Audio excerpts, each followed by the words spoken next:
Hello, everybody. Still waiting on a quorum.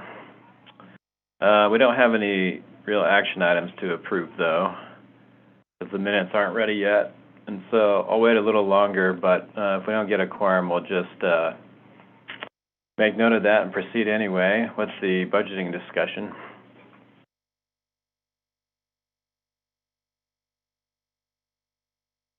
Wait a minute longer. Maybe I'll text Mary and see if she's going to, Mary or Angela.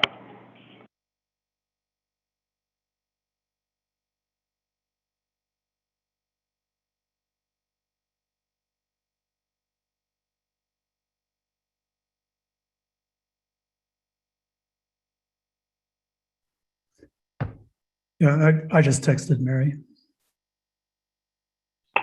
Okay, thanks. I'll text Angela and see if she's planning on joining.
Okay, well, it's 1:06 p.m., and this is the Budget Advisory Board for Grand County. It's October 22nd.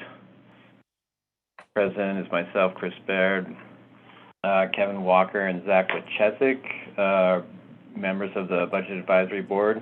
We'll make note that we don't have a quorum at the moment, and so until we get another member, this is technically not a meeting. But we don't have any action items, and so I'm just going to proceed anyway, as we have a lot to cover today. So first up, as I indicated, the minutes for October 15, 2021 are not ready yet, and so those will have to be postponed. And first up, we've got Samflot Recreation, Special Management Area, and with Andrea Brand. I'm going to share the screen for the Samflot's budget.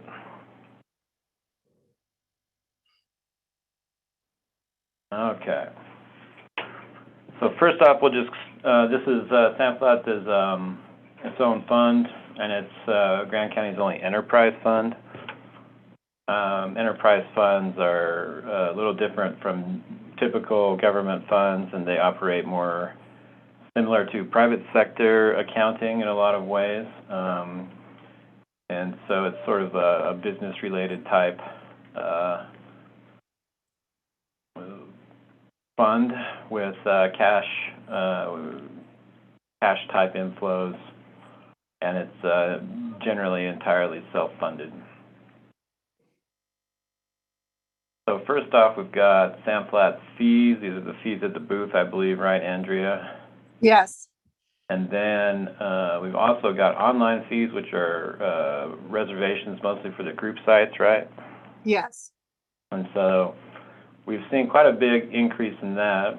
In 2020 and 2019, we saw 32,000. Also, We hold built on. 4 more sites. We built 4 more sites that opened, All right. 4 total opened this year, 1 opened last year. Okay. 1 more. Okay, and so I'll just make note also that Angela Book joined us, so we now have a quorum, and officially a meeting at 1:09 p.m. on October 22nd. So let's see, Andrea, it looks like you're budgeting for 91,000 this year, projecting, and then 95,000 for 2022. Yes, and I don't know if everyone's aware, but people can make their reservations 6 months out from today's date, from the current date. So we will start to see, we'll have a lot of those spring reservations, all of those spring reservations, up till June by the time we finish the year in December. So that's why, I'm projecting we're going to bring in that kind of money. Okay.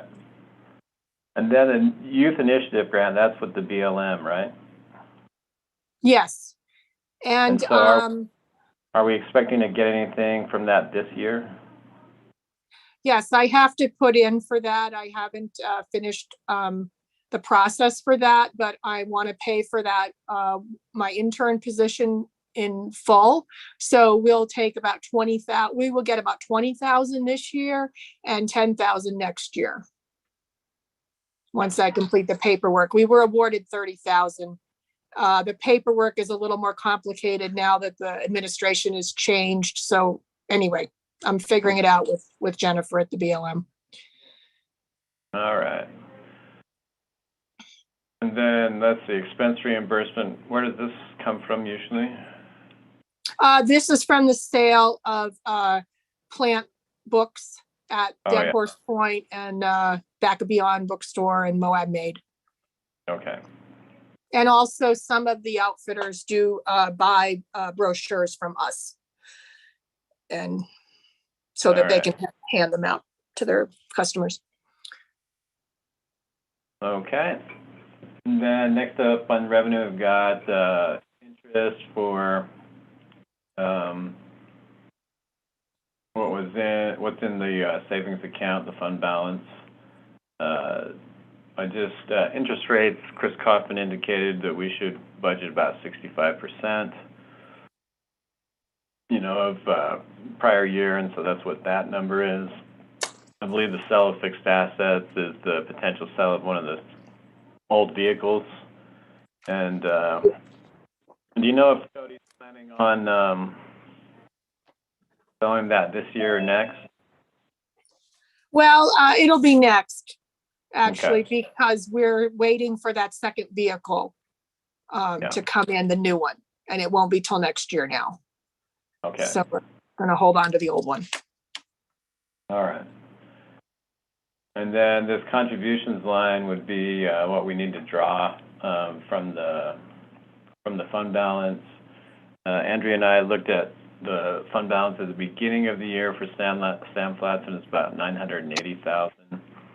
So there's some capital projects in this budget. We'll, have to pull off the fund balance to balance the budget. But since salary and benefits is still an unknown, I'm not going to calculate what that is yet. All right, moving on to the expense side. So anyway, we've got a lot to cover today, Andrea, so maybe I think it would be best just to hit on some of these line items that are more than the current year budget, or anything of particular note. And if it's, the same as the prior year budget, 2021 or before, maybe we can just skip those. We won't be able to go through every single line item today, so we'll just have to hit the key points. Sure. So, we will spend, okay, we'll just drop down to, contract services for toilet. We're gonna spend more than was budgeted. This year, we're gonna pull it out of, something else, because we added, a toilet at Falcon Flow, which is a new trailhead. And, we upped our cleanings in the summer because of the visitation to keep things, clean. We decided. So that's why it's gonna be more this year, and I'm projecting the same amount for next year. I talked to the contractor, so it'll be the So same. the same amount. So for this year, it looks like you had 5,000. Is that right? Oh, no, I'm on the other one. I'm sorry. Look, two more down, contract services toilet, but I can go back up to that one All right, too. I see. So- Yeah, that one there, we are making a introductory video, which we plan to finish by the end of the year with Mark Finley for our website.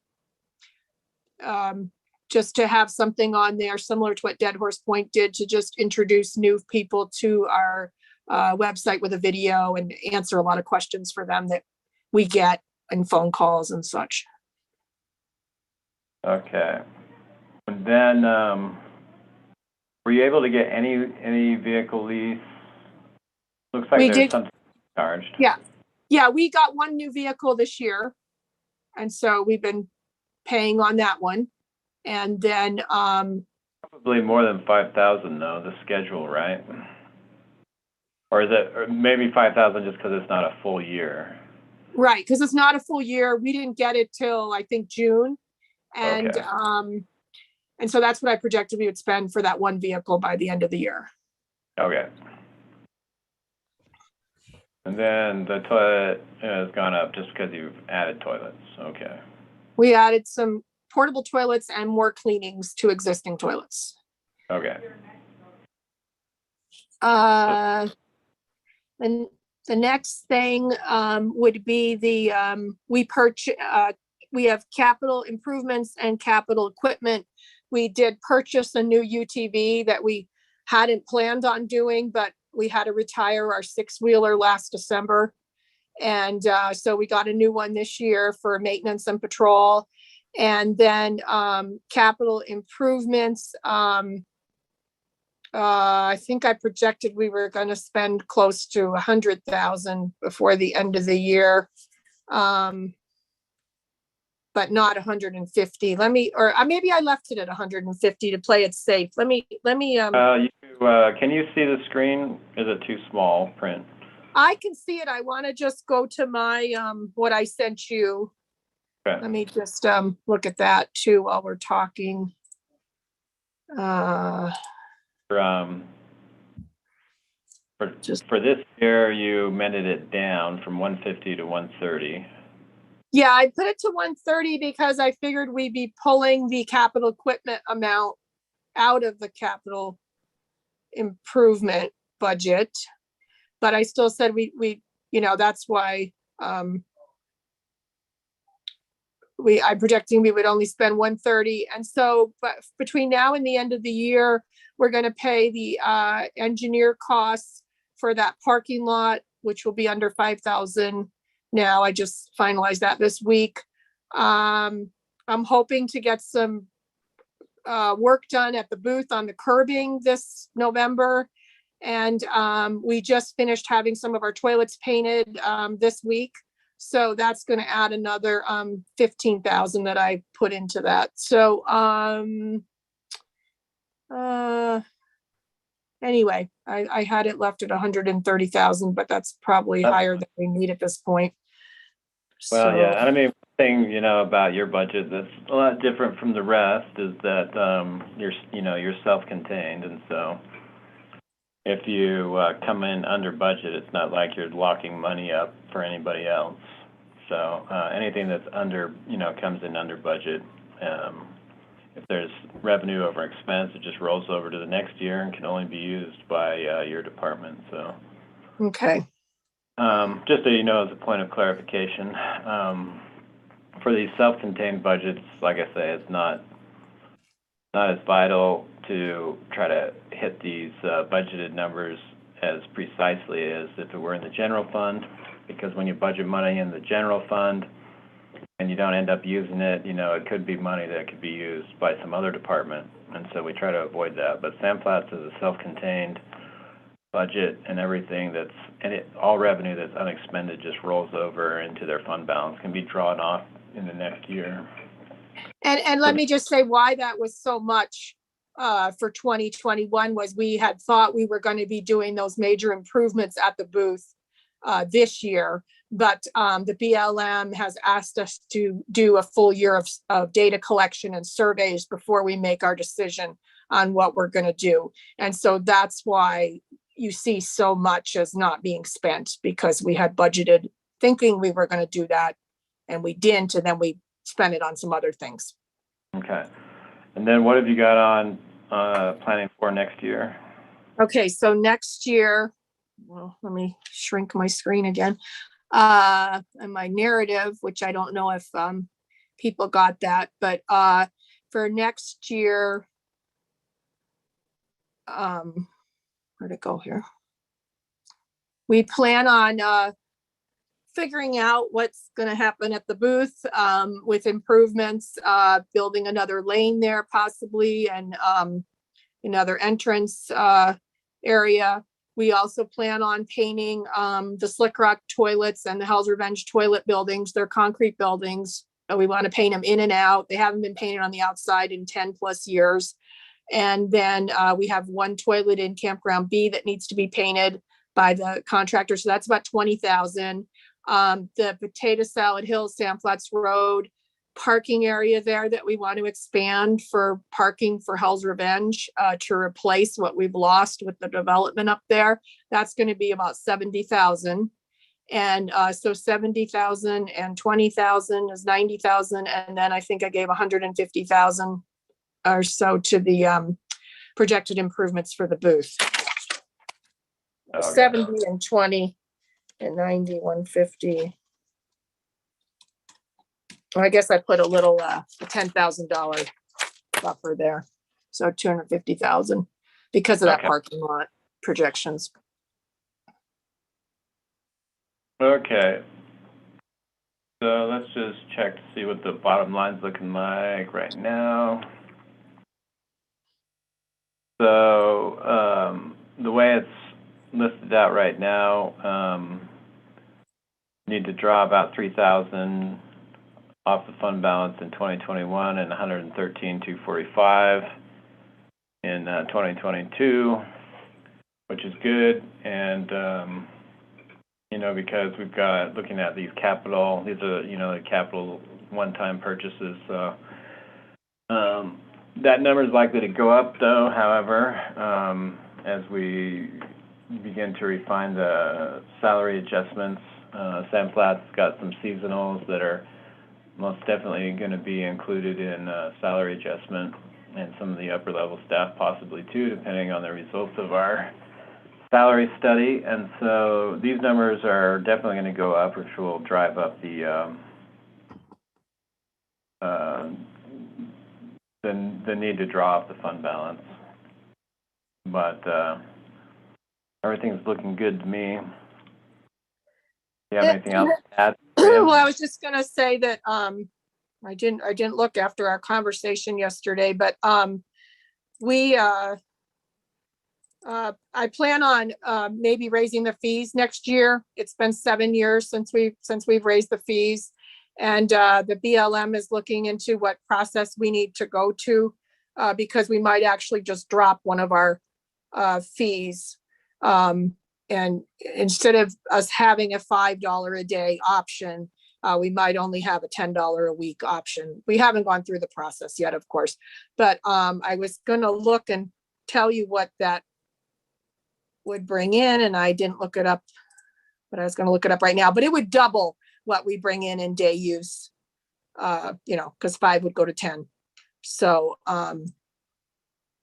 it would bring in quite a bit more to help cover those increases.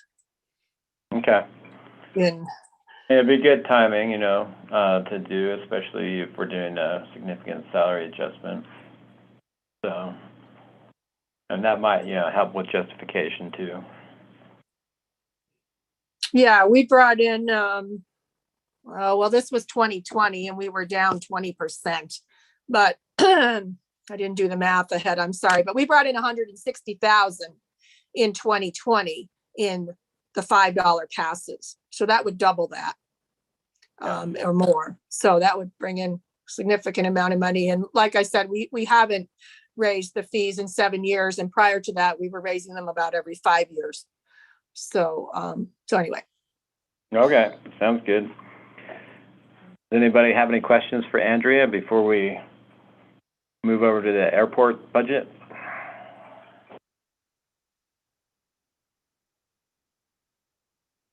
Okay, thank you, Andrea. Thank I'll you. be in touch pretty soon about the salary stuff. Okay, great. Thank you very All right. much. Thank you. All right. The airport budget is two different components. There's a general fund department, which covers most of operations, and then we have a capital projects budget, which is separate. Start off with general fund.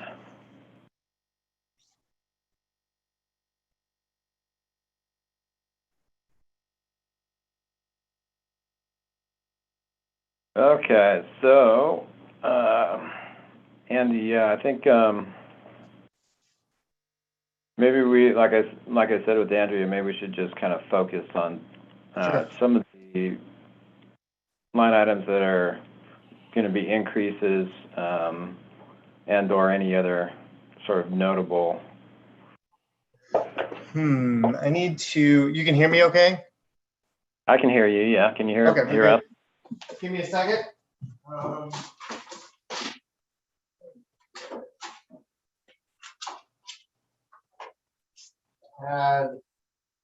Shoot, there you go.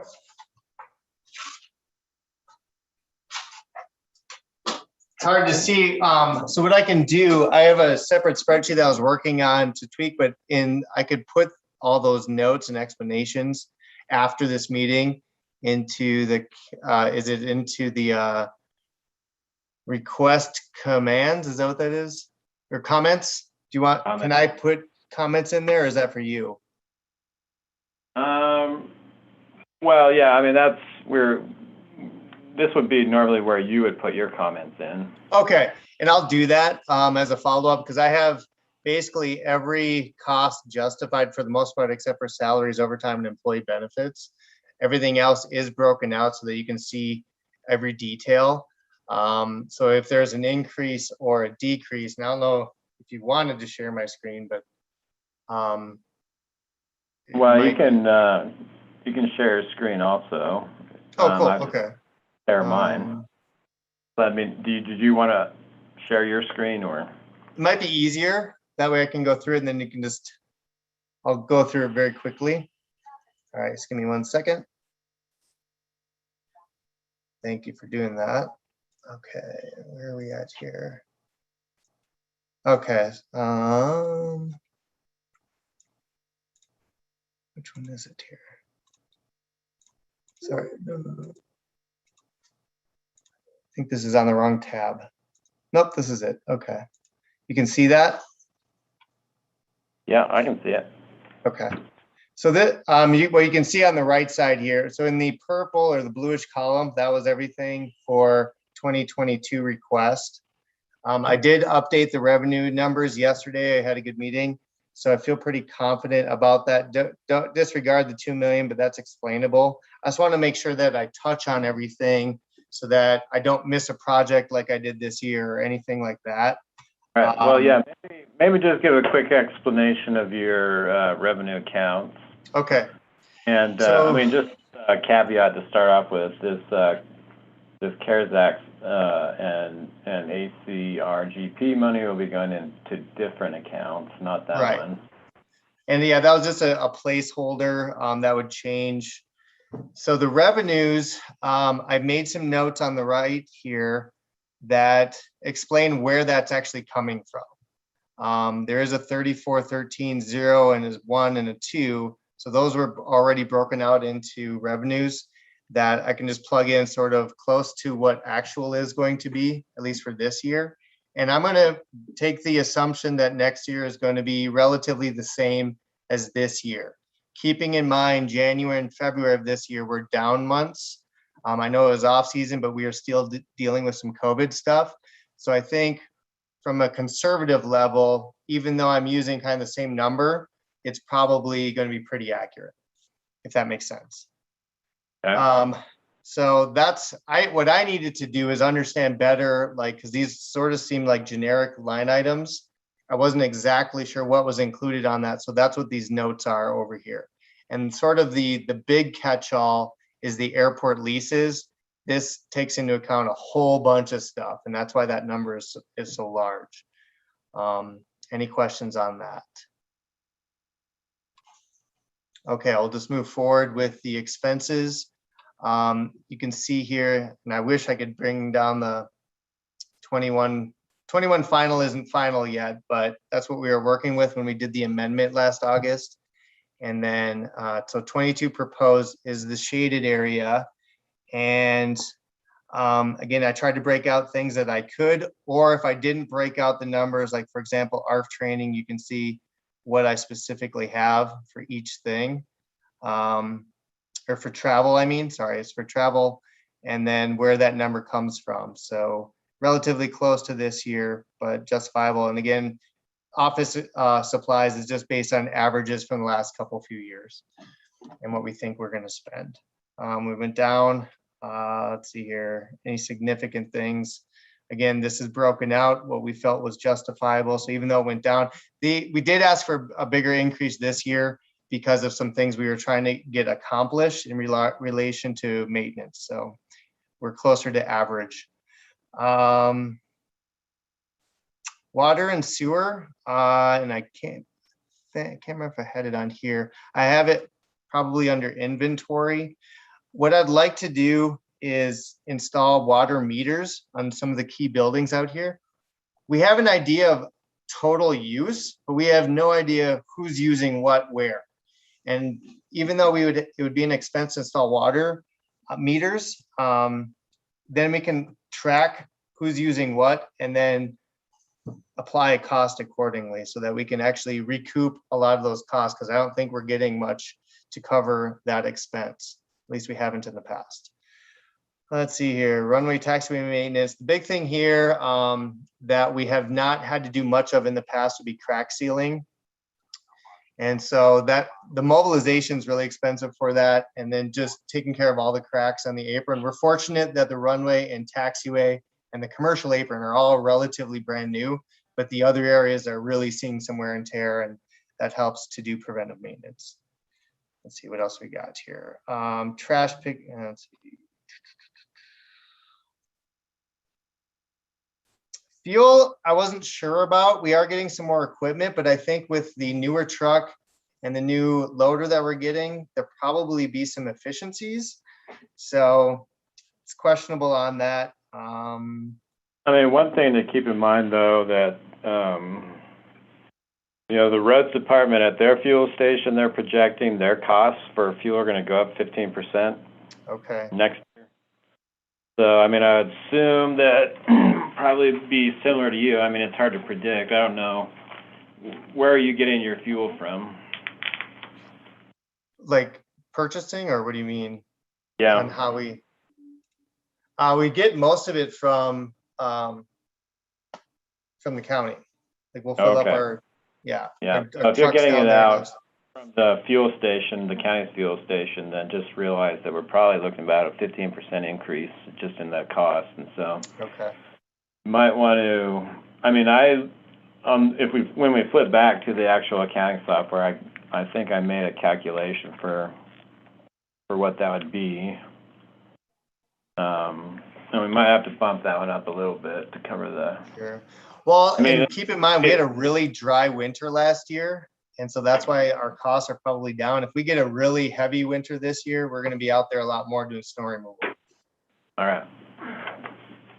So something for consideration. I could bump that up some, maybe to 6,000. I don't know. Let's see here. As I go down, if you have a specific question, you can read each one as I click on it. We try to be really realistic with our spending for next year based on actual costs. So some of the costs have gone down and some other areas relatively the same. These ones have, this one specifically under inventory has gone up, and I'll explain why. There's just medical equipment needs that we need to replace on occasion. Some tools that break, we have had them break this year. We need another FOD raiser. This is for foreign object debris cleanup on the taxiways and aprons.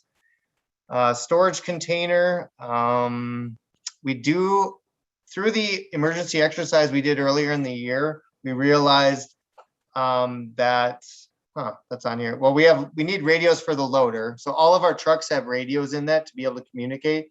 We'll need one for the loader, which we should be getting here in the next month or so. I had thought I put radios somewhere else. Tammy, didn't we budget somewhere for additional radio replacements?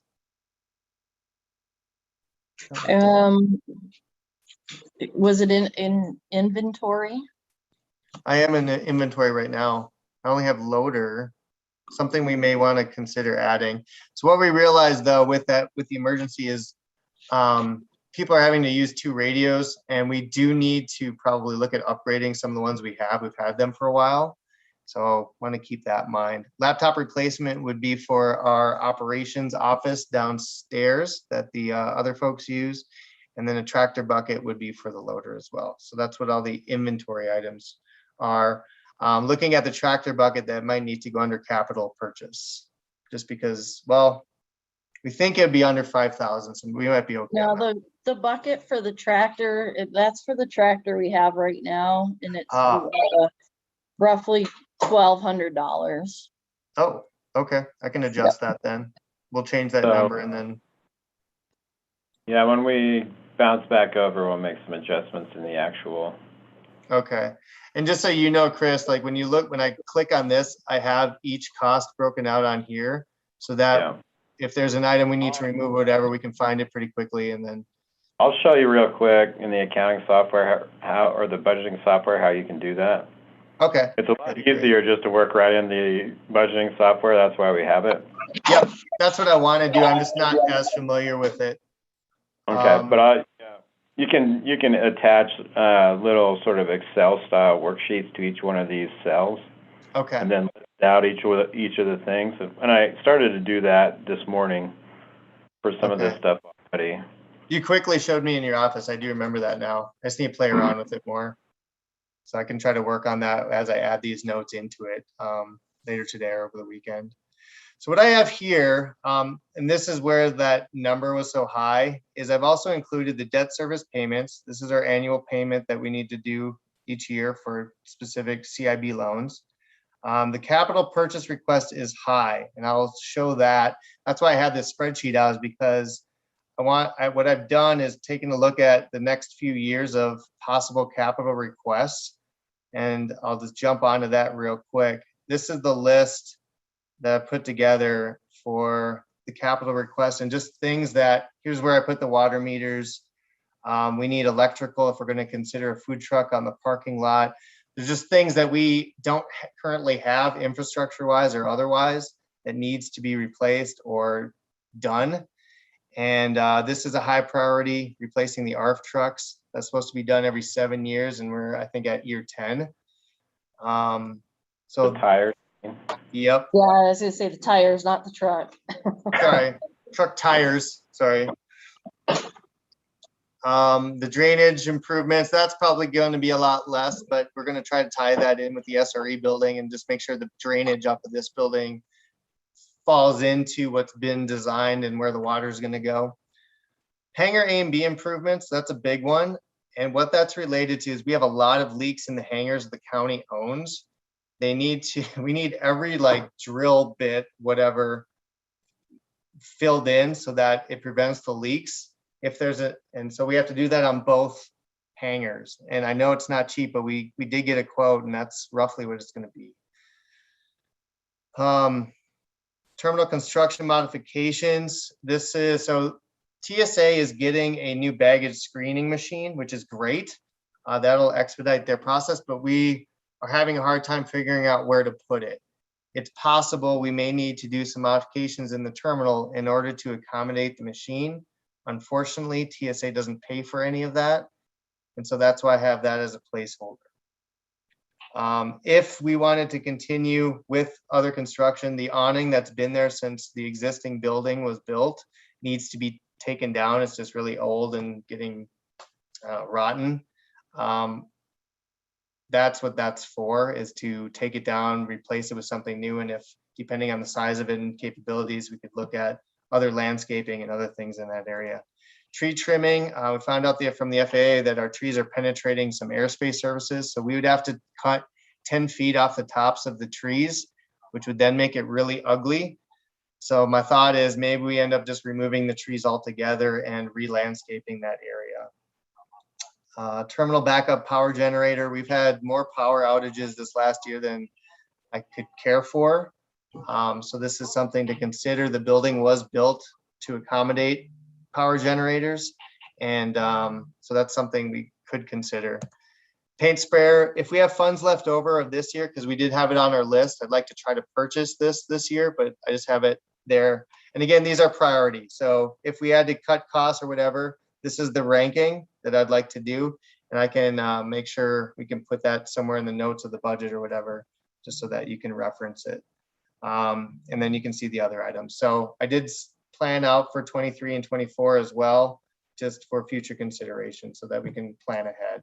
All right, so before we move on from this, go back to capital. So the, what grants that we've received would be able to cover these costs? We All of could, them? sure. So the CARES Act fund has the most flexibility. And actually, I'm glad you brought that up, Chris, because as you know, the FAA likes to try to finish and wrap up their grants within 2 to 3 years. I need to confirm with them if we can stretch it out to 4 years. What the intent was is to use those for our local match dollars on the federal projects, which I have broken out. But if the FAA says, nope, you have to be done in 2023, what's going to happen is I then can't use it for the local match in 2024 projects. And so then we may have like $100,000 left over, of which we could probably apply that to any of this.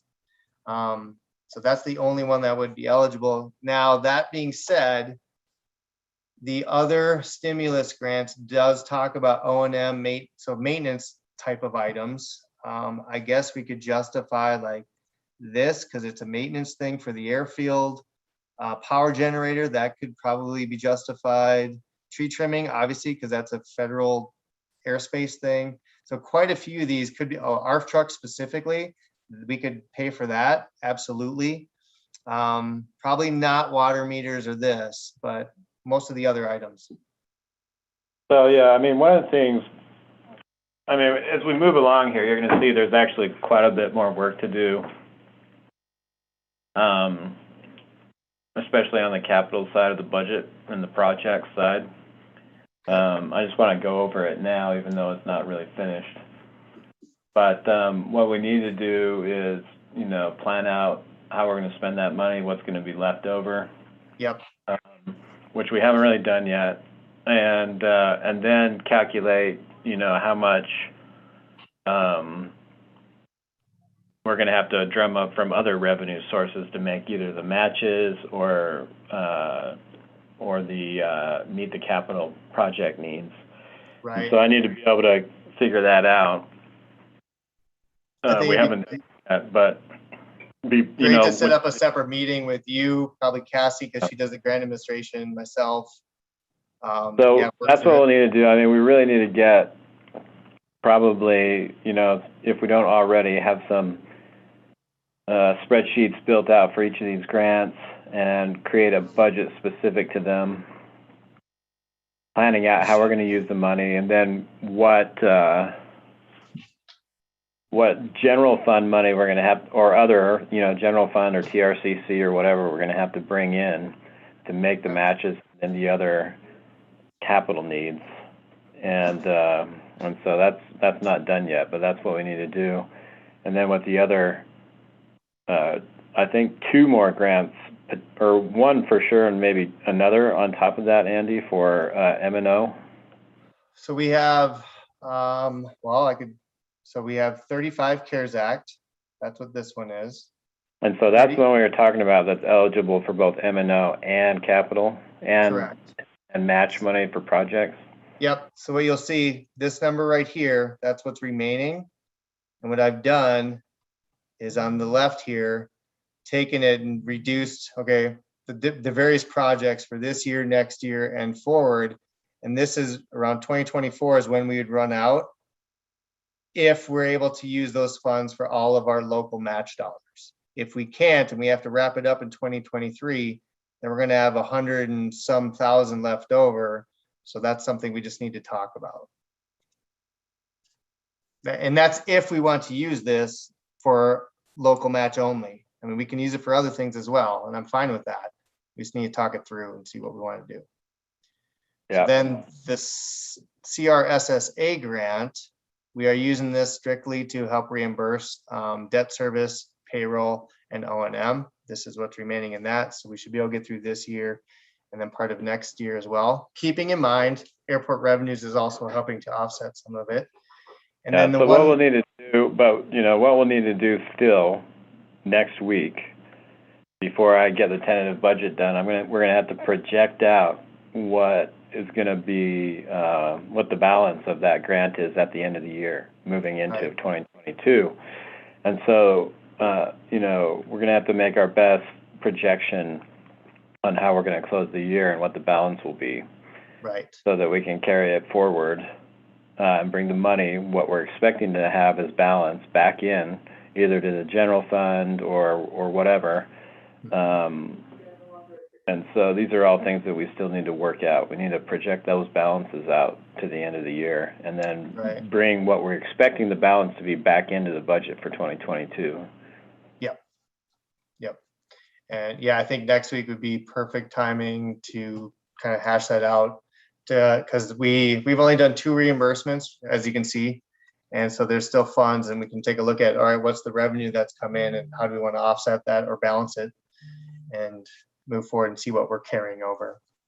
So then the grants that we don't have yet, it's going to be for $1,081,000 roughly. So a little bit more than this one.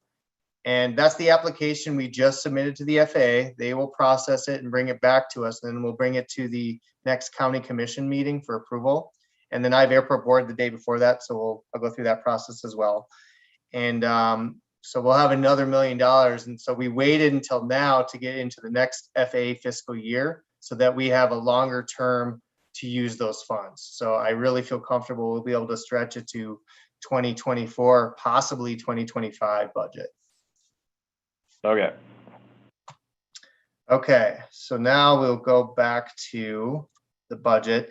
And then this is what the federal grants, so this is the total amount for federal grants of 2022. And I threw that in there. That's where you get the 2.5 million.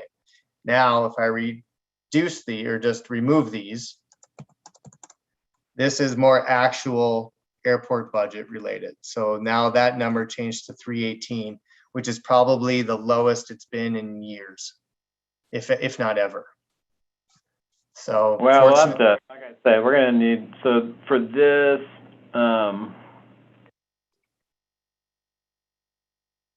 yeah, we'll have to work that out. And like I say, I think that we'll probably,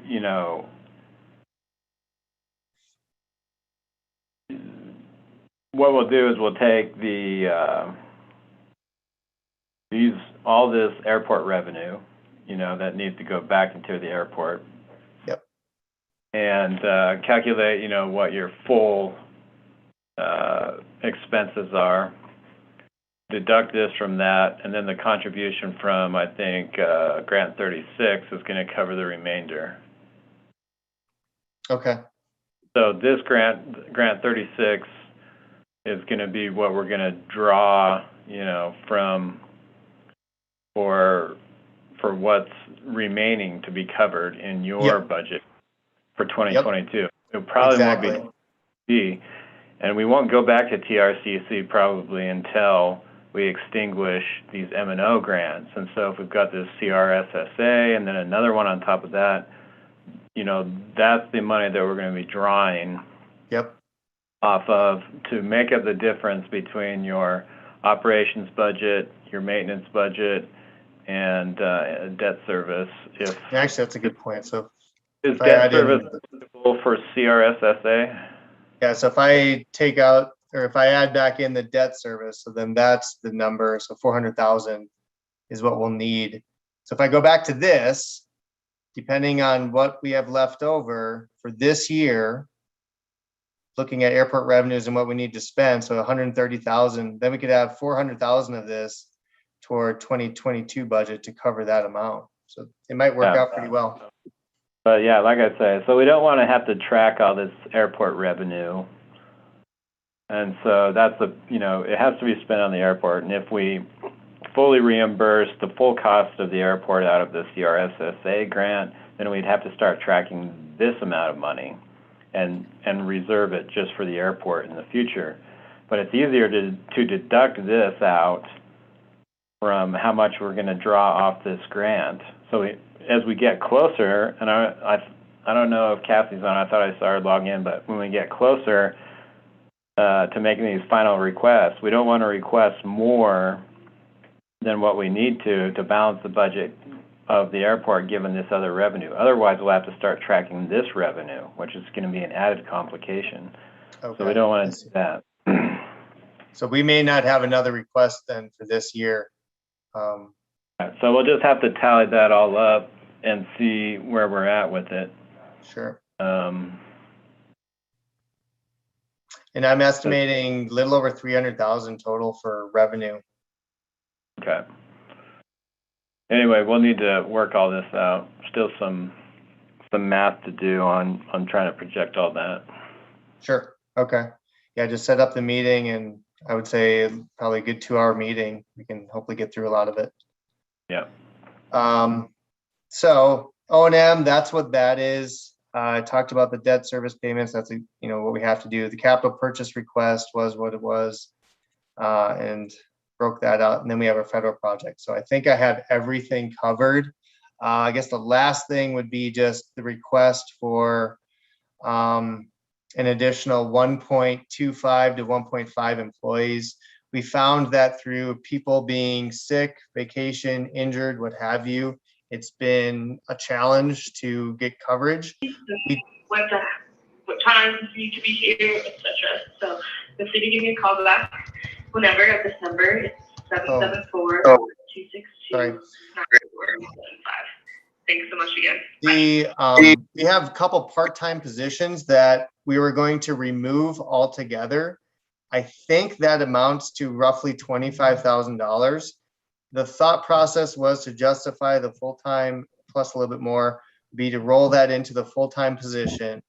That way, the ARF operations agent, we can cross-train them to cover landside and airside and help provide coverage on weekends on occasion. So we would still figure that out, but we have identified there really is a need for an additional body for a variety of reasons. And if we could even get one person for one day administratively to help with meeting minutes, invoices, just a lot of busy work that Tammy and I have to take care of, as well as some other staff and their things, that would be a huge, huge help. And then we can focus on other higher priority things. So that was what I can explain. Yeah, and I think, so Mallory's got that. She's going to plug it into the position request that the commissioners will address. So we'll pull that budget together, and then it's really going to be up to the commissioners in their budget meetings next month to sort out, which position requests we can afford and which ones we can't. I mean, of course, we can keep in mind that we'll have some help, with any increased costs for the next, 2 to 3 years. Yep. But at some point, if we do increase the annual budget for the airport, as you've kind of indicated before, trying to increase revenues somehow to make up for it so that when the grants go away, we're not all of a sudden scrambling to try to figure out how to come up with a lot of money. And actually, just to touch on it, if I could have a quick minute, just to show you a little bit what I'm doing, is we should really look at the airport as cost centers. Actually, the easiest way before I get into the revenue side would be the expense side. How most airports do it is you have an air side and a land side and a terminal. So what I've done is I've taken the 2022 budget and broken it out in the various line items by percentage of what we think, probably could be or should be. And then you get a bottom number. So that's your expense for that cost center. Then when you look at revenues, you break your revenues out in those same things. I've kind of done some of it already, work in progress. But I'll just give you a quick example. Let's take land side, $41,000. If I go to land side here, which is the middle one, so I'm roughly $15,000 short on that one. So how do you adjust your rates and charges to cover that gap? As we look at landing fees or costs, fuel rates, parking fees. And so the big one here, again, terminal, that's a pretty big expense. So that's, $235,000. What do I have on terminal? And I didn't plug everything in, but let's just say 200,000. So I have a pretty big gap on that one. And what can we do to adjust that moving forward? Ideally, you want to get to a 0-0, right? So that we don't have to rely on any general fund dollars. I think maybe 4 to 5 years out when these grants dry up, I hope to get it within $100,000. We'll see where we go. So that's what that's all about. Yeah, and that's a good idea. I mean, I think we can talk next year about coming up with some new accounting scenario. Too late this year to really do it, but as you've already done, you can kind of you can build a spreadsheet to try to break some of this stuff out, as you've already done, and still use that to establish fees into the future, even without amending the accounts. But we can talk next year about. Yeah, no worries. I know it's a work in progress. Any questions on it? Otherwise, I'll do a stop share for you. Yeah, I have a question. This is a kind of a small item, but it's one I hear a lot about from constituents is, I guess some people wish there were a more convenient way to pay for parking, like by using a credit card or something. Okay. And I didn't notice that in any of your projects. Is that Sure. something? We just attended a conference a couple weeks ago, and we talked with one of the parking companies that do a lot of airports around the nation. Because of COVID and the way they operated, they changed their whole business model, and they have come up with software so that parking can be, you basically walk up to a sign, you do the scan code, you can plug in all of your parking days, etc. It's basically done for you. And so we are looking into that, hopefully to roll it out sometime in 2022. We're still getting more information, but it looks very promising. And I think it would help our staff out a lot, as well as be more efficient and effective. Okay, so that's something that could happen next year, even though we don't see it in the budget here. Right. And I could talk to Tammy, do you foresee any initial upfront costs? The only initial upfront cost is buying signs. I would say less than $1,000. It's just putting the signs up in the parking lot with the QR codes. There's some surcharges, most of which get passed off to the customer, and then what isn't covered, we cover out of our revenues from the parking. Okay, thanks.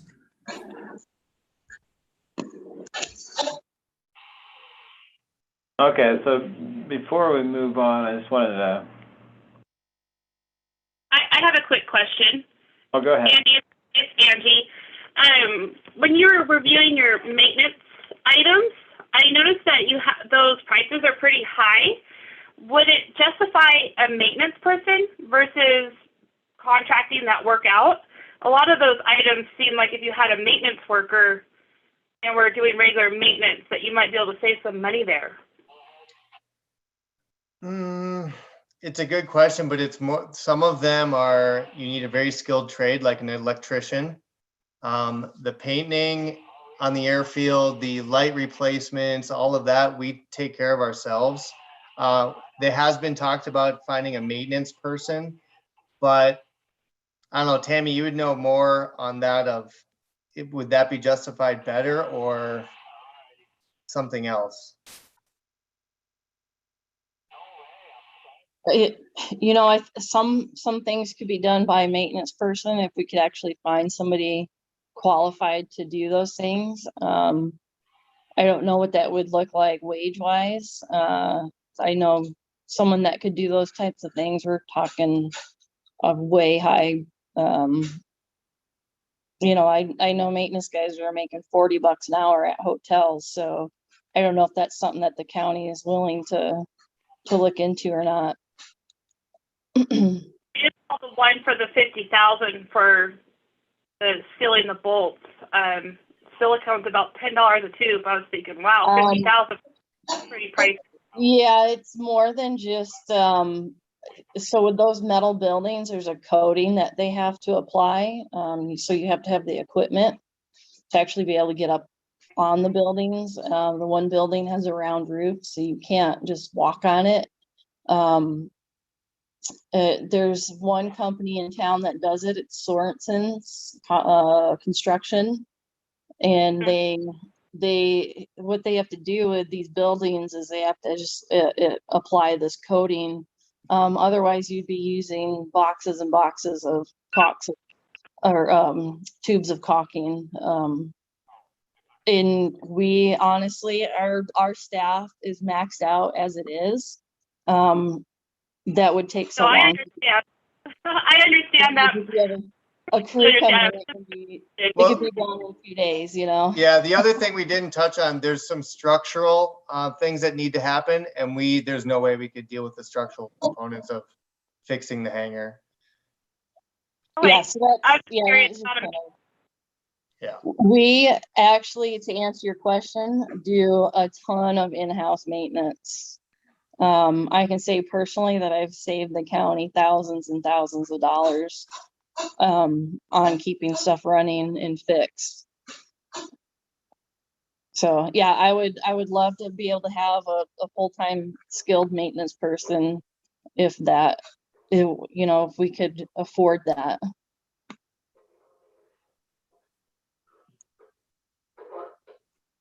Okay, so before we move on, I just want to show you, Andy, what we need to finish off with the projects and the capital side of things. So we've got Fund 56. This year, you know, I built up a bunch of accounts for each of the grants that we have active. And so we'll have to tweak this both for 2021 and 2022. You know, I've got some projects in here that probably aren't going to happen in 2021. And we'll need to bump the budgets over, and then some projects also that may cross over from one year to the next. And so again, we'll have to project how much we're going to spend this year, how much we're going to, you know, roll over to the next year. This is the revenue side of it here. And so we'll need to, are we done with the original runway, the first runway grant, AIP 30? Yeah, that's been closed out for a while. Your other numbers look pretty close. I could verify them though, but I think we're going to be well. So this is what I worked on earlier in the year when we did the budget amendment. So this is pretty close. But what we do need to do, so here's the 329. That's the leftover, you know, from the grant number 35 CARES Act money. And so we'll need to determine, you know, we're going to bring this in to the budget, and how much are we going to spend, how much are we going to roll over, and then I need to, you know, calculate what the balance is going to be at the end of this year and bring that in over here. And sounds like the snow removal projects are all going to be next year, right? Or is any part of them this year? Yeah, so that amount, I think, the building is going to be bid next year and constructed. We did a lot of the design work this year. The equipment should be all done and paid for this year, which is great. And then Blue Hills Road will also wrap up.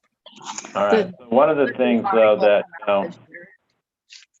we can't do any budgeting in net amounts.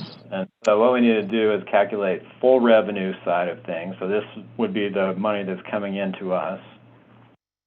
And then, on the other side, the expense side, if there's a match that we need to make for this project, we need to add the match into the expense side. And then on the revenue side, we need to figure out how we're going to meet that match. Yep, okay.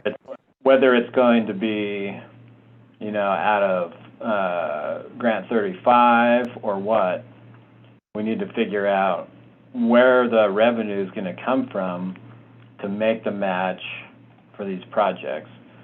And so just keep that in mind. We can't budget in net. We have to budget the full revenue and the full expense.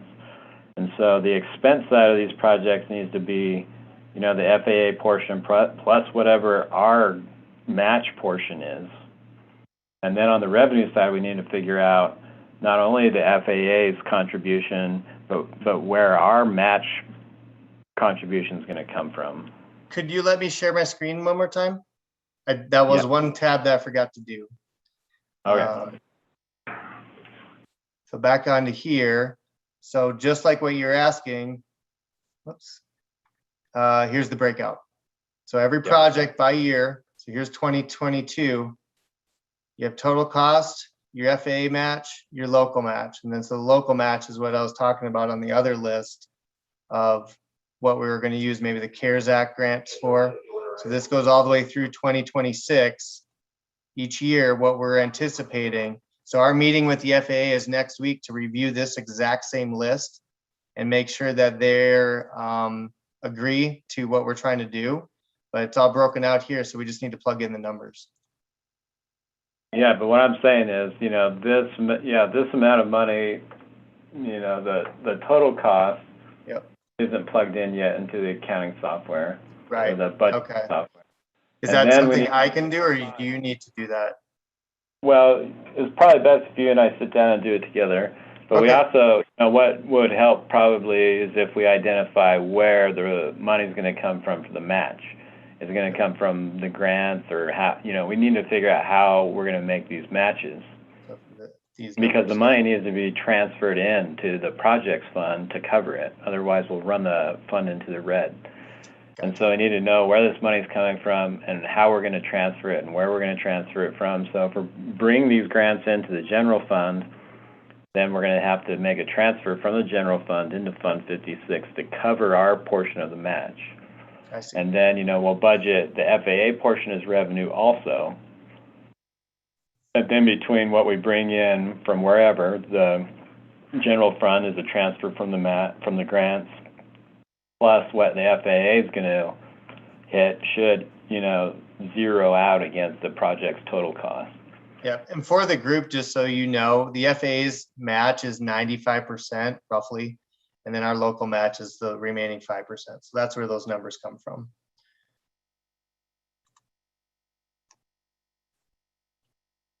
Okay.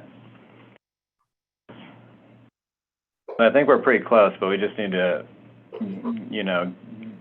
do a little bit more work to get the projects, the Fund 56 budget totally squared away. Yep, that works. Okay. Anything else to add, Andy? I'm good on my end unless there are more questions. Anybody else have any more questions on the airport budget? 38 minutes, yes. All right, cool. Thanks, Andy. Thanks, Al.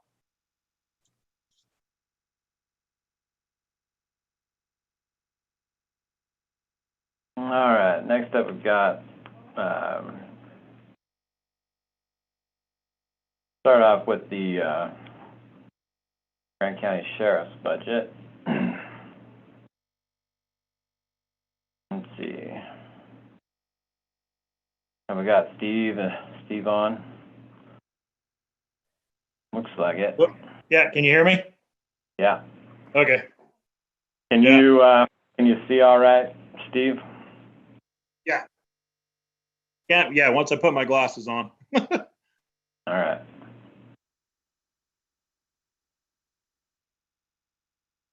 So let's see. I mean, just looking at, I haven't really had a chance to look over this budget yet, but we're increasing it, you know, without discussing at all any increases to salary and benefits.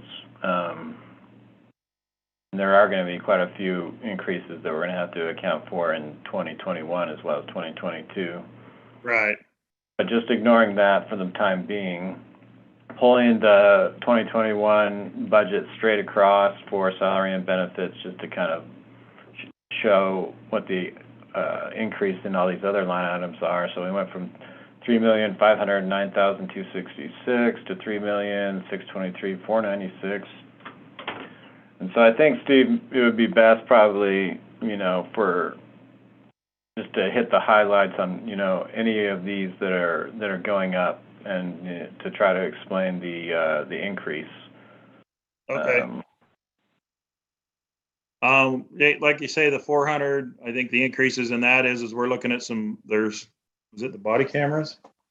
I'm trying to remember which one was which. The 400 was going to be the ammo and stuff's going to go up, we're looking at some increases in that. And then bring up that sheet for me so I can remember what was where. So, I mean, you've got, so you're saying, so we're on. 400 is going to go up some, 800 is going to go up some, because that's going to be body cameras. That'll be a body camera change. If you click on the 800 amount, we've kind of added a list cost. Right, what we're looking at. The replacement rifles, a lot of our rifles are 15 to 20 years old. I think we're going to be able to bring that cost down some because we're going to be looking at a trade-in program, but we don't know what the cost of that's going to be just yet. But a lot of this stuff is just replacement costs for stuff that's getting old. Is where you're going to see a lot of that. At the bottom where you see a watch guard, that's a huge cost. That is our body cameras. We're moving to a standardized system that our car cameras and our body cameras are all on the same system, and it's the newer version. We're having some battery issues with our older ones that the guys, they get out on scene and the cameras are dead. So we're trying to make sure that we can eliminate that problem and make sure everything stays more resilient. The other thing we're looking at is going to be some storage issues and upgrades and those kind of things. Just it's to make sure that we're up to date on what we're doing.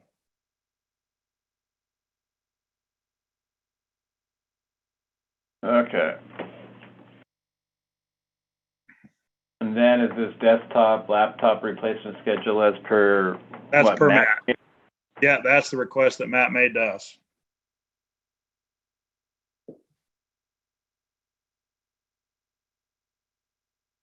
All right.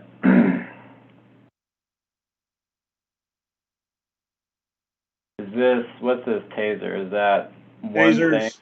Tasers, So that's the, so that's not one purchase. What that is the old tasers that were purchased. We have to budget a certain amount to pay off the older tasers. Whatever that Taser 60 program is when we got new tasers. I think that's just the remaining balance. it's the yearly pay off.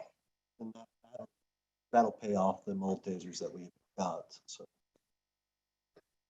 So that's stuff that's already purchased. We just have to budget. So we put it in the 800 because it was for those items. So unless you want it somewhere else, but we thought it was appropriate to be in the 800 because it was purchasing for those items. We just already have them. Right, that are in inventory. Yeah, I mean, it all looks like inventory. Yeah. And then, I mean, going back up to department supplies, it seems like every year you say it's going to go up, but it kind of stays close to the same every year too. Yeah, this year it is probably going to be going up quite a bit. That and professional technical services, the homicide, there's a lot of costs coming out of that are paying for technical services being done and supplies being bought for the homicide. So there's going to be some stuff there. All right, so we'll need to, I can tell that we're gonna have to amend that for this year, Okay. because you're already to 47,331. Right. And that's what I did on the professional and technical is I tried to go back and look at the actuals. Sometimes it's hard on the professional and technical because he had 16,000 on the actual there. But I try and, try and run averages for the most part on most of these. Or try and look at the transactions that we've made throughout the year and check the costs as they've gone up. The 55,000 on the, which one was it? Is that the professional and technical? Yeah. But yeah, that's why we increased that. And then also there's the extra on those body cameras, it's the data, storing data. It costs so much extra. But it's an agreement type, so it's, we added that, whatever that cost is on that, so.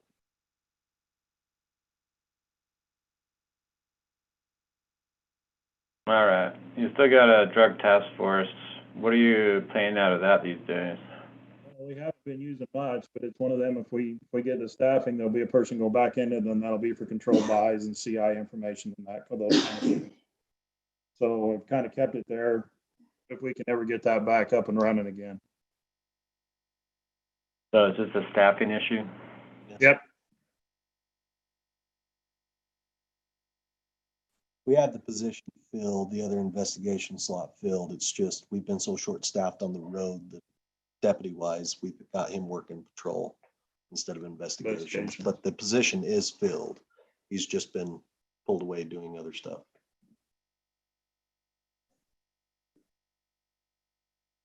All right, then on search and rescue. So I just did the attachment. This is what Jim Webster sent me. This is out of the Capital One. That looks like the only really increase that they've asked. Everything else pretty much stayed the same. So, but that's for the Can-Am and then the modifications and then the boat trailers. They needed 2 new boat trailers. Do you know if Jim's proposing to draw off of his donation account at all for any of this? I think we can if we need to, yeah. I don't think he planned on it. I think he'd rather try to do it this way, but if we have to, we can.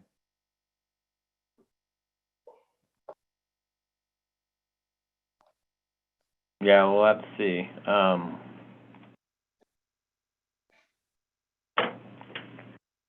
Yeah, I think, once we plug in, the salary and benefits changes from this year, plus countywide for next year, we're going to be running well into the red. So I'm just giving you the warning that we'll probably have to come back and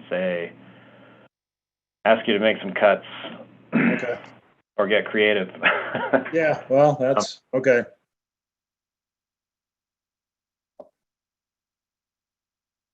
Right now, personnel is first and foremost. Some of this, yeah, we got to have, but people are the priority. Yeah, well, I think the majority of the increase is going to be in this, especially from actuals, is going to be in this inventory request. Right. A lot of that was just, so like the guns, we've talked about replacing them in the past. It's just with, we were going to budget with, we've just had personnel and then trying to get, and then COVID and all that other stuff. And then radios has been our big priority. But we're looking at grant for that. So, obviously that's why we haven't put it on in the past. So. And then, so for the radio grant, have we worked that into emergency management budget or what? Are we coming up on that or? Yeah. Jen's got that. We'll be working it, a lot of that through the emergency management. All right, I guess we'll get to that in a bit. Yep. One of the questions I did have for you, Chris, that we were talking to Eve about is on clothing allowance. What if we moved it that we just cut the deputies a check for $960 at the first of the year, and then after that it's done? There will be no more charging to the county any of that kind of stuff. And then it would basically just be handled that way and done. What are your thoughts on that?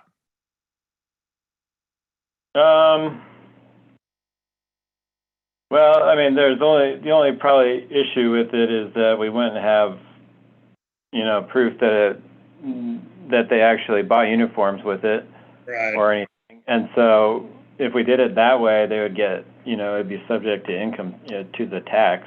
Okay, that's true. True. And so, the way that we do it, where it's, they Right. buy it and it's verified reimbursement, then they don't have to Right. pay taxes Income on tax. Okay. All right. Yeah, we were just talking, he was talking to us about that. And so, but I get it right. I think we need to keep it the way that it is.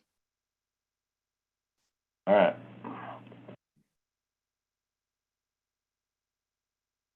And then, okay, so schooling, hopefully they'll have some new staff to be training. That's why we raised that. Yeah, we're starting to get some applicants. It's kind of exciting.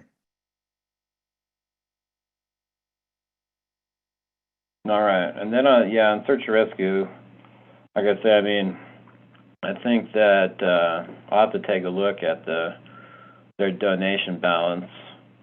I think it's in pretty good shape. Yeah, let me just scroll down and see where I had it at the beginning of this year. See if I can find.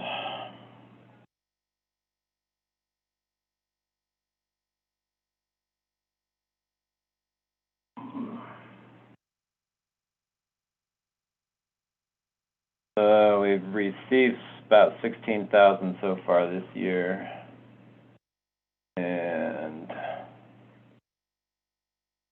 if I can find the balance account somewhere.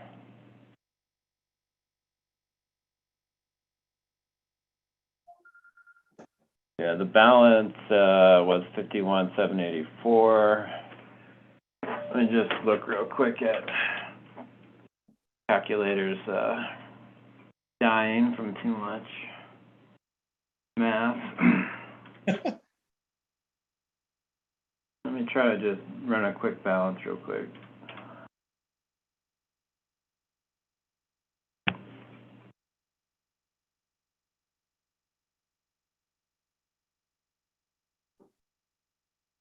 And let's look how much has been spent out of it.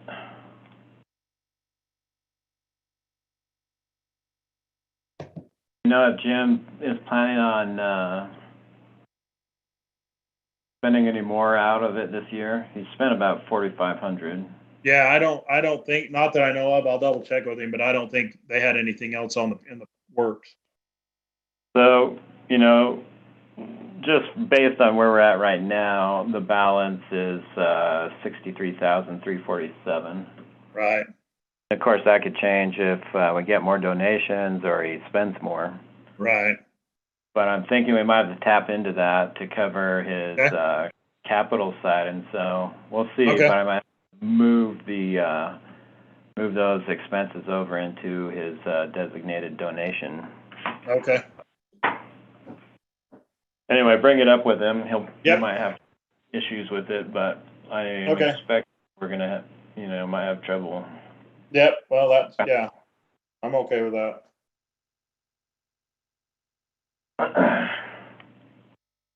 All right. Anything else to add on your sheriff budget? No, that's pretty straightforward. Anybody on the board have any questions or comments?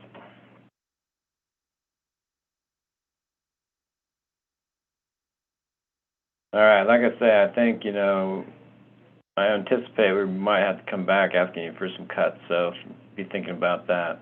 Okay. Just let me know. All right. Let's go to jail now. All right, Shannon. Yeah, I'm here. You want to just kind of cover any of these line items that have gone up or anything? Yeah, so office expenses, travel went up $1,000. Like I said, I try and, once I get an established kind of numbers, I try and run averages. And I do increases or lower it accordingly as I can. So that one went up 1,000. And then also we're still hiring, so travel to training and whatnot. Office expenses went up or I budgeted to 10,000 because if you look at my actuals, it's at 86.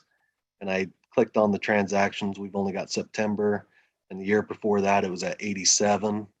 So was looking at the costs or the transactions that were made on that, and it looks like toner ink has gone up.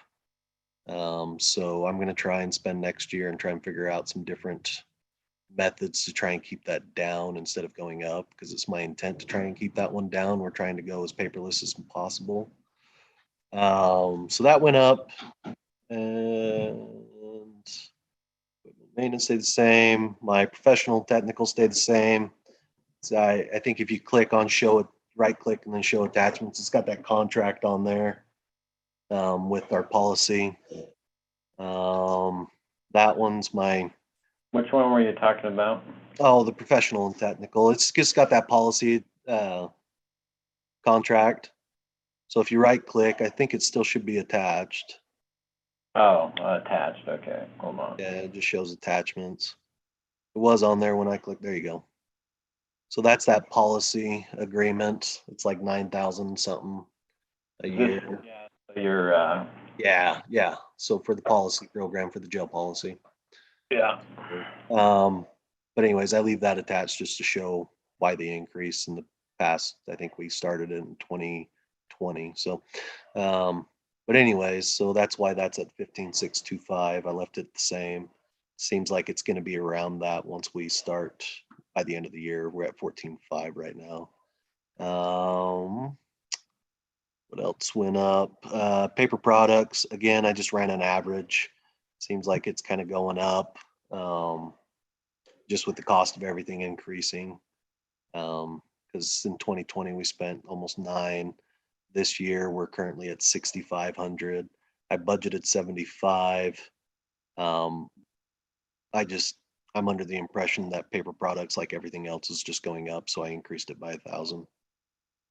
So we try not to go over. I mean, then I left gel chemicals the same. Food budget, it's always the topic of my budget. Left it the same. It's just hard to predict how many people are going to come to jail and who's in any given year. So, I mean, because in 2019 we spent 90,000, in 2020 we spent almost 80,000. This year we're at 55. I don't know where we're going to be at by the end of the year. My guess is we'll probably be around the 70s again. But it's kind of hard to determine. I mean, we get new county attorneys, new judges. Some people stay in jail longer, some people don't. So it's kind of hard to figure that one out. But so it's any ideas, then I'm open to them. But I thought just to leave it the same for this year and kind of. Well, it's been the same for a long time. Right. Yeah, and it kind of hovers around there, so it's probably all right. All right. Clothing allowance obviously stayed the same. And then if you'd like to scroll down, NISC services stayed the same.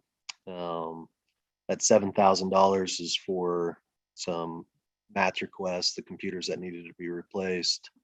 We got a dispatch computer that needs to be replaced, the laptops, and then the vacant PC is for the sergeant's office to give them a spot so where they can meet with the staff and do their milestones and P4Ps and other stuff that needs to be done. A-tier TV's going out. I was going to order a scan snap for the sergeant's office so they can scan in documents. And then the booking CCTV, that's for our computer in the camera computer in the back of the booking. Matt says it needs to be replaced as well. So that's what that is. Okay. And then the $10,000 for schooling, I just increased just because we're hiring for dispatch and the jail. So How many down. are you down right now? I'm down 3 in the jail, and dispatch, I believe we're down 4. So, All right. but we're getting applicants, so. Yeah. So hopefully that will go down next year. All right. Remind me what this trustee incentive. So that's the trustee incentive that got brought up last year. So what it is we budget to pay for inmate workers. So if they're trustees, so like laundry and, kitchen, cooking, cleaning, so on. So it's 7,200 for the year. Sorry.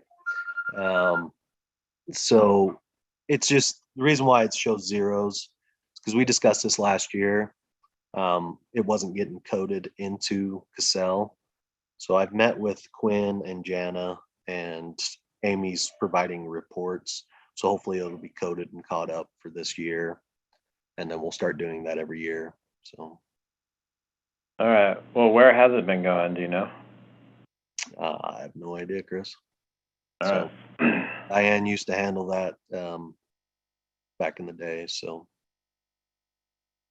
that account's been there since I became jail commander. So I just assumed it was going there. So. Yeah, it's probably been trust and agency, which might Right. cause a little balance problem. Right. So Okay. I've been trying to work with Quinn on trying to get all the jail stuff, the audit and all that other stuff. So we've been working on that. So it's just hard when you have two different money systems, as you know. So. No. Okay. Anything else to add? Dan? No, you guys, I don't know if you guys are planning on leaving the overtime budget the same. I have tried to, because it used to be mandatory overtime because I was short staffed. We are getting to the point where I'm cutting that mandatory overtime. Obviously we've had the homicide and the fire and the jail staff have been helping out on that. So I think that's why we're at the 55. We'd probably be at less than that. But we are short staffed in dispatch right now, so they're going to accumulate some of that overtime as well. So I don't know if you're wanting to reduce that. We can talk about that and try and figure out a number, or we can leave it the same. But I don't think it needs to be increased any, for sure. So why don't you think about it and let me know. Same goes for Steve on his side. Okay. Because obviously if we, we're budgeting to fill all positions. Right. And so I don't think we need to budget a huge amount of overtime and budget to fill all the positions. Right. And I think that if we end up with overtime because we didn't end up filling the positions, then we should transfer money out of salary into overtime to cover it. Right. And so, but budgeting, to fill all positions plus a big overtime budget, doesn't really make sense to me.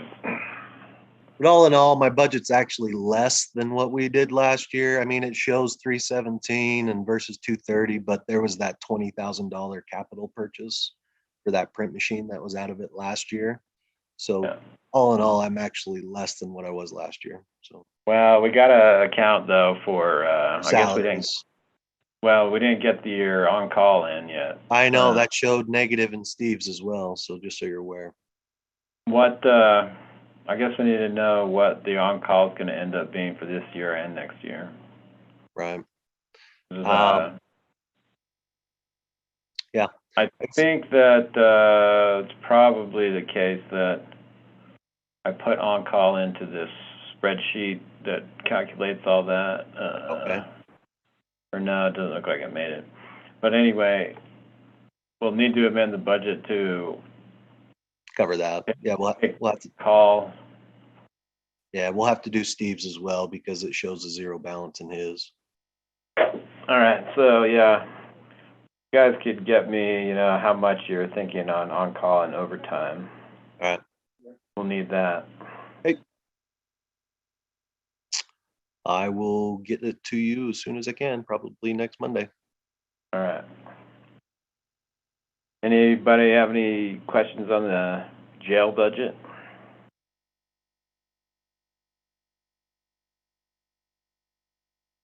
All right. Sound of silence. We ready to tackle emergency management? Yeah, I think Jenny's on, so. All right, so we got two components to emergency management also. Got the general fund side of the budget, and this is where a portion of the emergency management director's salary comes from, so that's 40%. And the other 60% is coming out of our 911 tax fund. So we go over, it looks like the emergency management budget is actually a little less. Do you have anything of note you want to bring up, Jenny? Digging into this, I did drop a few down from last year just because we didn't need as much. The two that I did not get entered in were the cost match for the BRIC grant, because I wasn't sure exactly where we needed to budget that. But the other one is the one that's labeled WMD grant. On that one's actually the SHSP grant that we were talking about doing the radios from. So I don't have the exact numbers with me right now, but I need to enter those numbers in so that we make sure that we just have the funds in there, because that one is a cost match. But Okay. everything else is pretty self-explanatory. So there's actually another place even that we need to budget for, and so we've got the general fund budget here, and then 2019 we hit about 127,479. 2020 was unusual because this is where we budgeted a lot of the COVID expenses out of emergency management for the general fund. And so, it just happened to be that. And then we've been sort of in limbo on the emergency management director for 2021, which is why it's so low. Looking back in history, 2017 with 200,000, 2018 205, 2019 127. So hopefully we get more get up and rolling with emergency management again. I think that the budget is reasonable. Assuming that we get up and rolling with it again.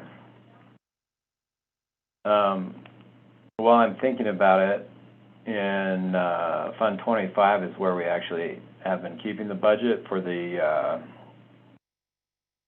CHIP grant, the W&D or whatever.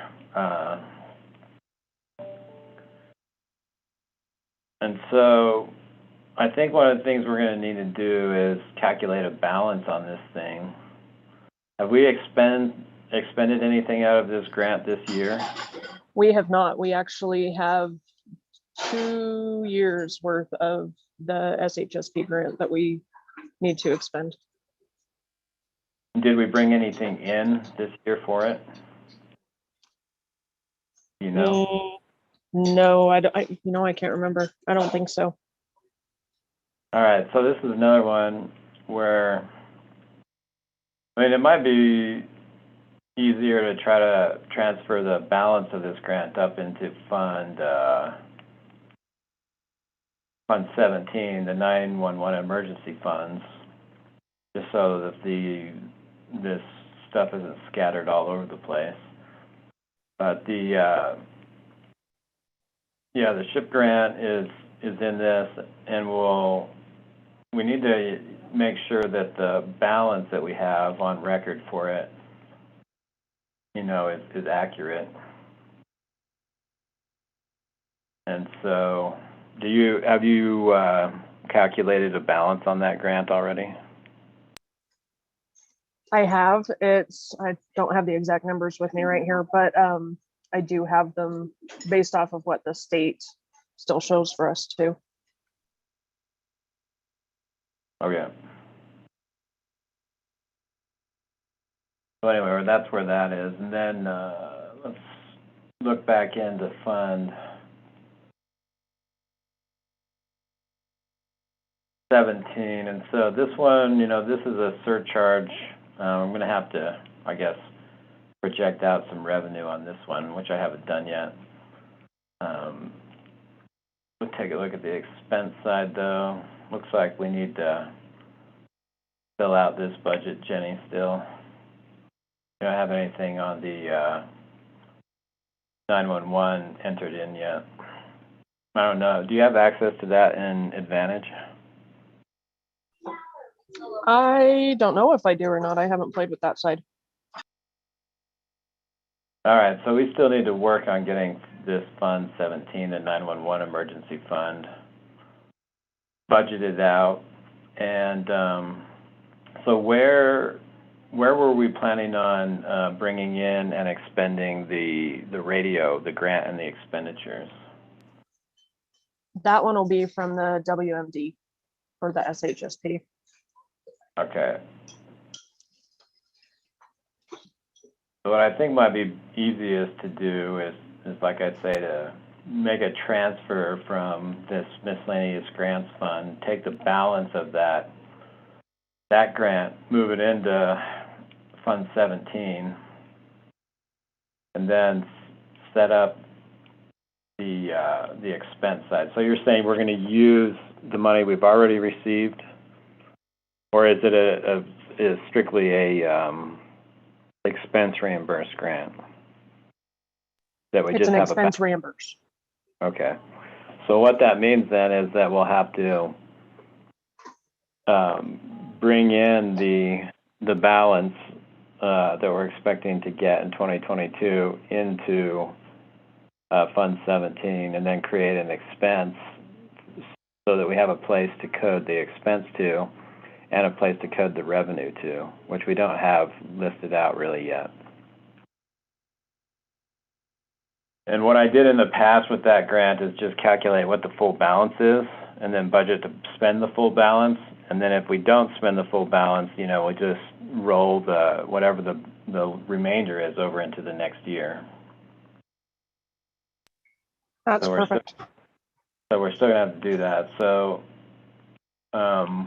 in the next week, we're gonna have to work on that grant budget plus this Fund 17. I'm just gonna bounce back up to the emergency management budget up here. And so do you want to give just a sort of a general overview about what gets expensed out of this? What's as an indication to the Budget Advisory Board and the public, what emergency management does and what gets expensed out of this department? Absolutely. The subscriptions and memberships, that goes to the membership for NENA, the National Emergency Number Association, and the Emergency Manager Associations. There's two of those. Public notices is for us to use for, actually we haven't budgeted anything for that this year, but typically that one would be used to put out public awareness for Be Ready Utah, for Alert Sense or anything like that. Travel is self-explanatory.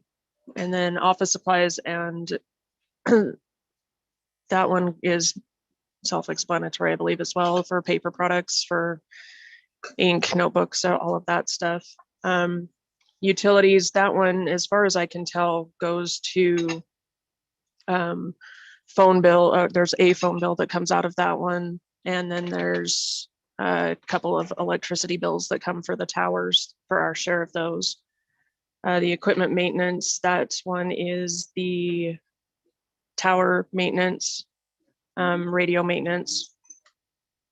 The communication tower, the only thing that I show that has come out of that budget for a while has been the propane for the towers that we get filled once a year that we're responsible for. All right. For communications, you have, that's what you say, propane? Mm-hmm. So it's got a $10,000 figure, which is a lot more than what we'd spend on propane. Correct. We can probably actually drop that one a little bit. The last bill that I saw for that one was nowhere near that. Yeah, something else must have been coded to it in the past. We might have to dig up, some detailed ledgers from the past, because there's something's been coded to it that's not just propane. Yeah, And what did you say the equipment maintenance was? that one goes towards the maintenance for the towers. I believe that we've paid the UCA for things out of, or for their services out of that, as well as any other techs that we need to go through. This year, we will be using some of that to pay for the site survey up at the Book Cliff site. All right. And then the HMEP grant is a hazmat grant that we have not applied for a while. But we will hopefully start applying for it for the 2023 calendar year. That one is a cost match. And then miscellaneous services, that one was also another one that we've paid for FEMA inspectors to come out and look at our sites. We haven't used anything out of that one for a little bit. The hazmat expense is part of the emergency manager's role is to have hazmat materials on site and ready to go in case we have a spill or anything like that, that we can kind of supplement with the fire department with the hazmat team. So we can also use that to pay inspectors or anybody to come out and look at sites that have had a hazmat spill. We haven't done anything capital improvements or equipment wise in a while. And then inventory is one that I'm not really sure on right now. We need to get caught up on inventory, which we haven't in a while. Schooling is, most of my training is done. However, there will be a little bit more that I will need to attend, or we can send Amy to for EM stuff. The CERT team is kind of null and void right now, so we're not putting any money into that. And then the COVID, we haven't put any money into that either. So is there anything that I missed? No, I'm just looking, so for professional and technical, what are you planning on spending out of that? I haven't been able to clearly identify what was coming out of that one before. Looking through some of the ledgers that I had for the years past, there's been a couple of visa charges, but I haven't been able to identify, so I didn't know an exact number to put in that one. All right. I think we're going to have to pull some detailed ledgers and go over this budget plus Fund 17's budget. And get a better idea. There's things that are being coded to it now. So I just want to get a little better grasp of what's being coded to these line items.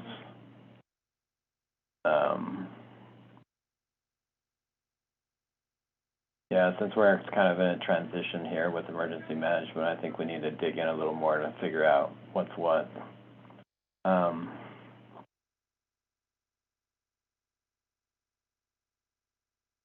Yeah, and then on the revenue side, so you say this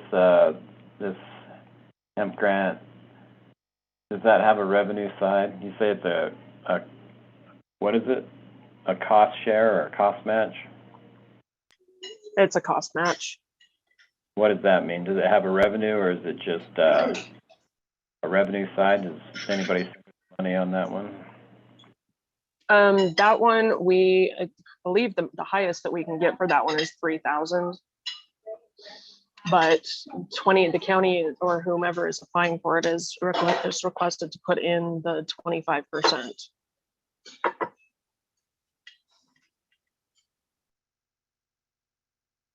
All right, we'll need to get a revenue side to that.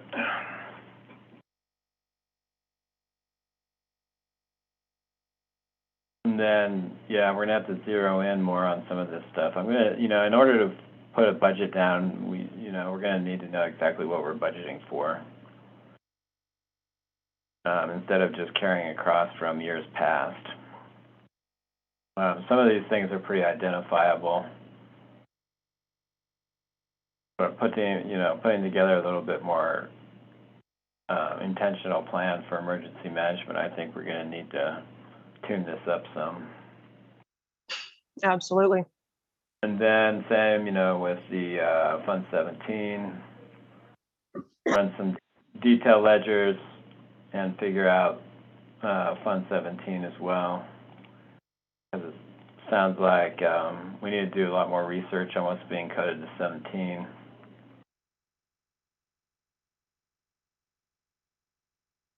Most of the revenue in 17 is going to need to be spent on dispatch communications, and there are a portion of it also salary to emergency management director.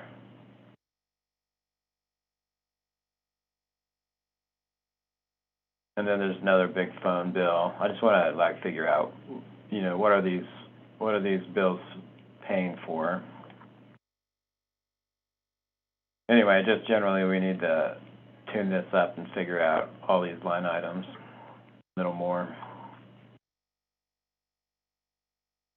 And we only have really next week to do it, so I'll run a bunch of detail ledgers and send them to you. Perfect. Thank you.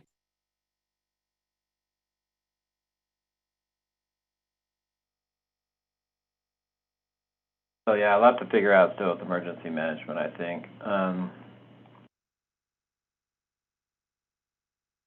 And we might have to go over it again in our final meeting on the, let's see, what is it going to be, on the 29th. But one more meeting this month that we can squeeze in to kind of tie up loose ends. So that meeting would probably be fairly involved, just trying to go over a lot of things we haven't covered yet. And I think we'll need to kind of revisit this, Jenny, too. Okay.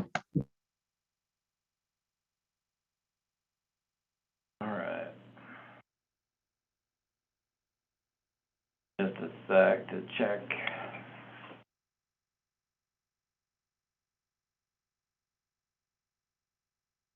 Something real quick.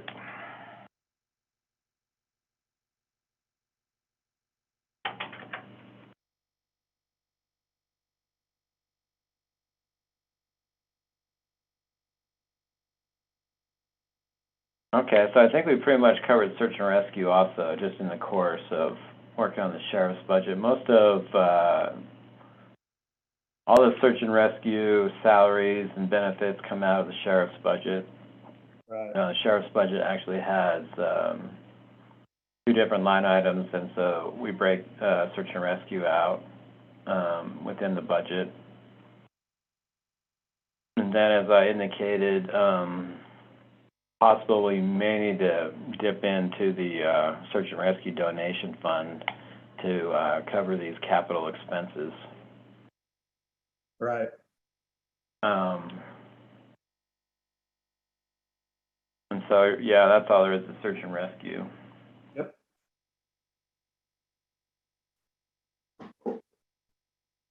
Anybody have any other questions that we can cover today? Obviously, there's a lot of questions hanging on emergency management, but hopefully we'll get those resolved by the 29th.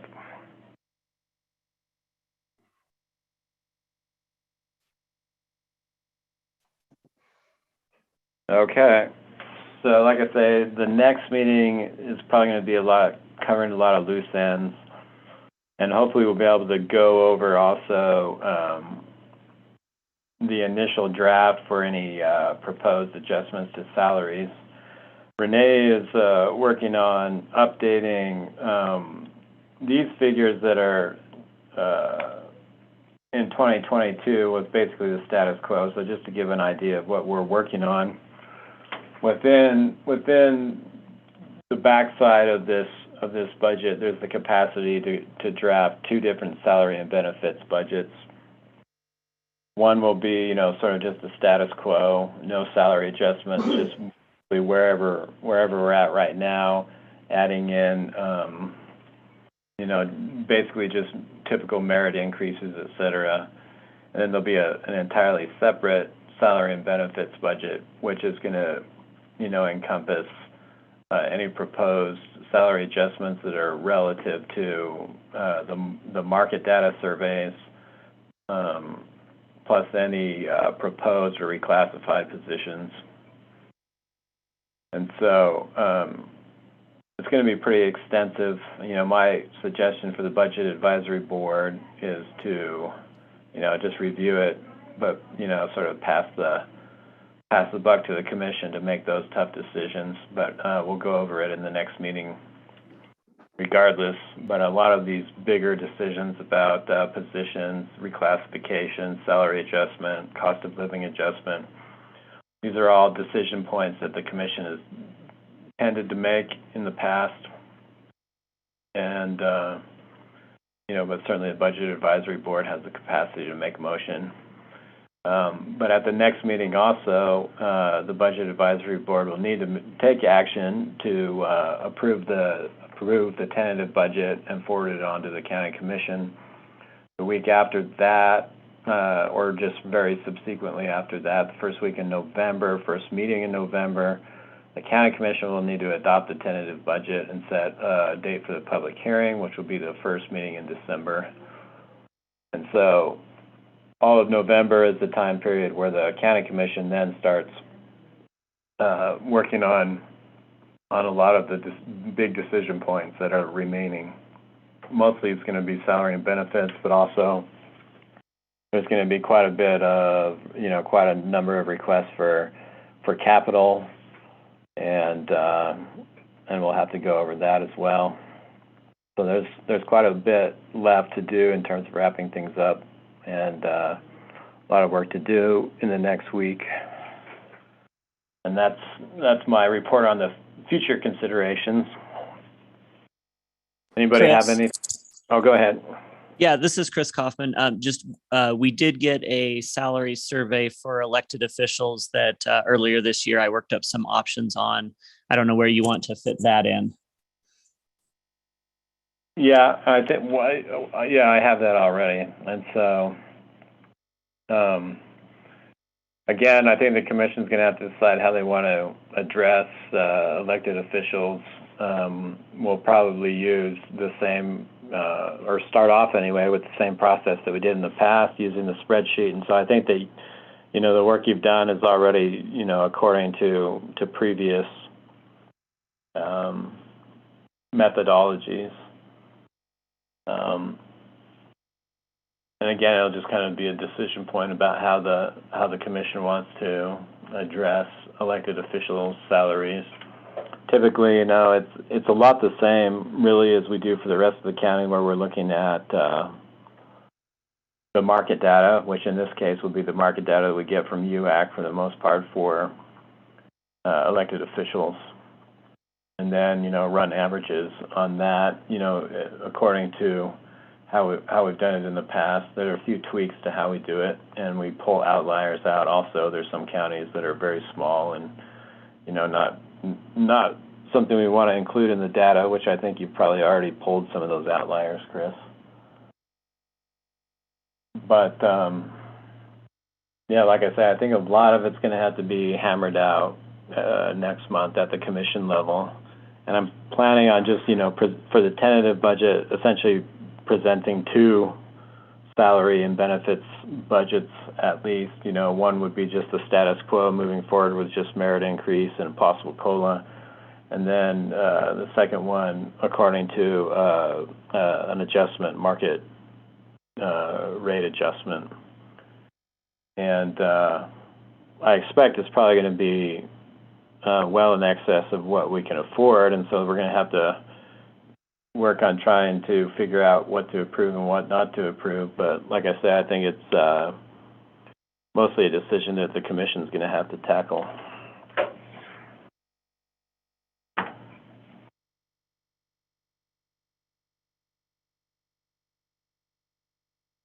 Anything else to discuss before we close this meeting?